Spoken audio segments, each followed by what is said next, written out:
पिछले कुछ सालों से यह मुद्दा गंभीर सूरत इख्तियार कर रहा है।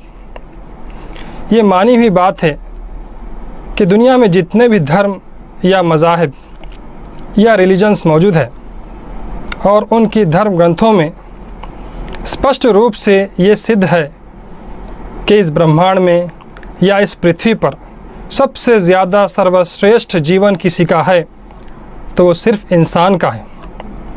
इस बात को आज की साइंस भी मानती है कि मानव से श्रेष्ठ इस धरती पर कोई प्राणी नहीं।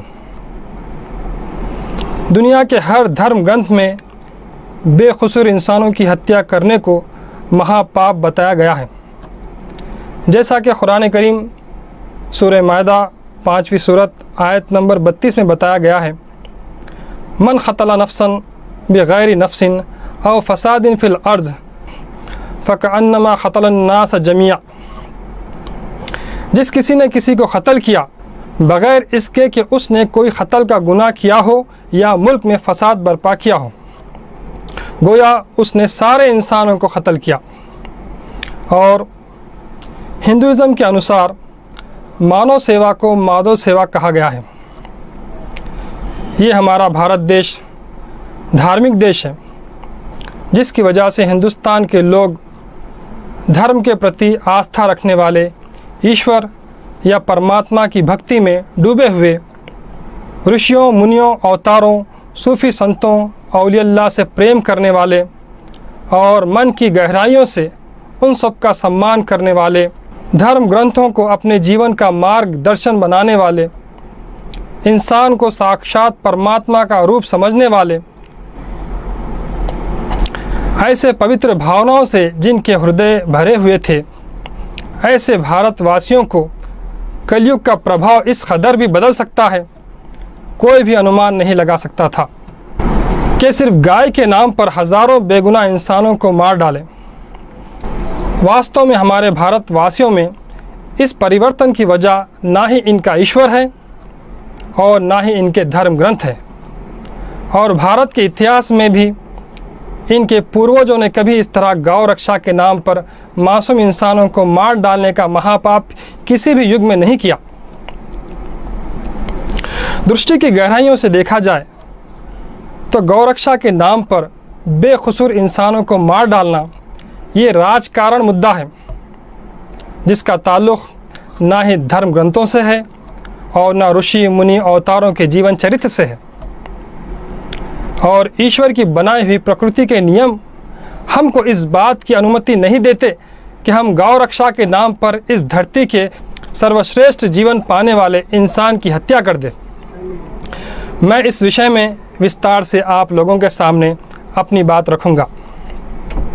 मांस भक्षण इस मुद्दे को हल करने के लिए हमको कुछ सवालों का जवाब ढूंढना है, जिससे गौ रक्षा के नाम पर बेकसूर इंसानों की हत्या का महापाप हमेशा हमेशा के लिए ख़त्म हो जाए। पहला सवाल यह है कि परमात्मा या अल्लाह ताला ने क्या इंसान को शाकाहारी यानी वेजिटेरियन बनाकर पैदा किया या मांसाहारी नॉन वेजिटेरियन, या फिर दोनों गुणों के साथ पैदा किया। दूसरा सवाल यह है, अगर मानव को ईश्वर ने शाकाहारी और मांसाहारी दोनों गुणों के साथ पैदा किया है तो फिर परमेश्वर की इच्छा क्या थी? क्या उसकी इच्छा ये थी कि मानव शाकाहारी और मांसाहारी दोनों गुणों को अपने अंदर रखने के बावजूद भी वो जीवन भर शाकाहारी रहे, मांस हरगिज़ न खाए, और मांस खाने वाला ईश्वर की दृष्टि में पापी कहलाए? या फिर बहालत मजबूरी यानी सिर्फ जान बचाने की हद तक ही खाए वरना मांस खाना पाप कहलाए? क्या इस बात का वर्णन धर्म ग्रंथों में मिलता है? और तीसरा सवाल यह है,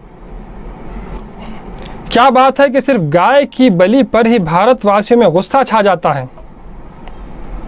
जीव हत्या पाप है, अहिंसो परम धर्मः, इंसान शाकाहारी है मांसाहारी नहीं, इस तरह के विषयों की चर्चाओं की धूम होती है। हालांकि गाय के अलावा कई किस्म के पशु प्राणी को खाने वाले लोग भी हिंदुस्तान में मौजूद है। इस पर किसी भी धर्म गुरु को गुस्सा आता हुआ नहीं देखने को मिलता। इन तीन सवालों को हल करने के लिए 4 मूल सिद्धांतों को दृष्टि में रखना होगा।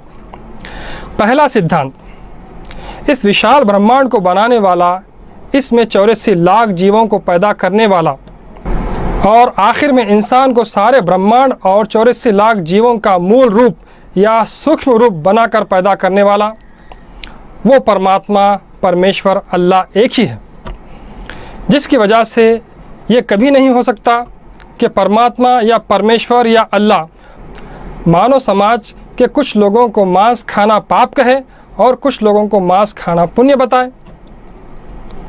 दूसरा सिद्धांत यह है, कोई भी माँ बाप हरगिज़ ये नहीं चाहेंगे कि उनकी संतान आपस में लड़ मर कर तबाह बर्बाद हो जाए। फिर वो परमेश्वर, परमात्मा या अल्लाह ताला जो 70 माओं से भी बढ़कर इंसानों से प्रेम करता है, वो हरगिज़ ये नहीं चाहेगा कि इंसान सिर्फ गाय के नाम पर लड़ मर कर तबाह बर्बाद हो जाए। तीसरा सिद्धांत, हर वह व्यक्ति जो परमात्मा का सच्चा भक्त होता है, इसकी नज़र सदा परमात्मा की इच्छा पर होती है।